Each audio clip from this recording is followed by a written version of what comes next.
ഞാൻ സത്യത്തിൽ വലിയൊരു ഐഡിയ ഇല്ലാതെയാണ് സത്യത്തിൽ ഞാനിവിടെ എത്തിയത്.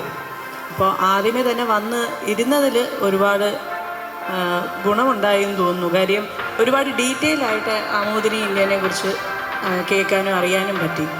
ഇപ്പോൾ ഒരു ഐഡിയയും ഇല്ലാത്ത കാര്യങ്ങളെ പറ്റി ഒരു അവയർനെസ് കൊടുത്ത് അതിന് ഓരോ കാര്യങ്ങളെ മനസ്സിലാക്കി കൊടുത്ത് അവരെ മുമ്പിലേക്ക് കൊണ്ടുവരാനും അല്ലെങ്കിൽ മുമ്പിലേക്ക് വരാൻ സാധിക്കാത്ത ആൾക്കാർക്ക് ഒരു ഓപ്പർച്യൂണിറ്റി കൊടുത്ത് അവർക്കൊരു സ്റ്റേജ് കൊടുക്കാൻ പറ്റുക എന്ന് പറയുന്നത് ഏറ്റവും വലിയൊരു കാര്യമാണ്. ഈ സൊസൈറ്റിയിൽ അവരുടെ ഓപ്പർച്യൂണിറ്റീസ് അല്ലെങ്കിൽ അവർക്ക് ഓപ്പർച്യൂണിറ്റീസ് കൊടുത്ത് അവരെ മുന്നിലോട്ട് കൊണ്ടുവരാനായിട്ട് ഇനിയും ഒരുപാട് കാര്യങ്ങൾ നിങ്ങൾക്ക് ചെയ്യാൻ സാധിക്കട്ടെ എന്ന് ഞാൻ ആശംസിക്കുന്നു. Thank you.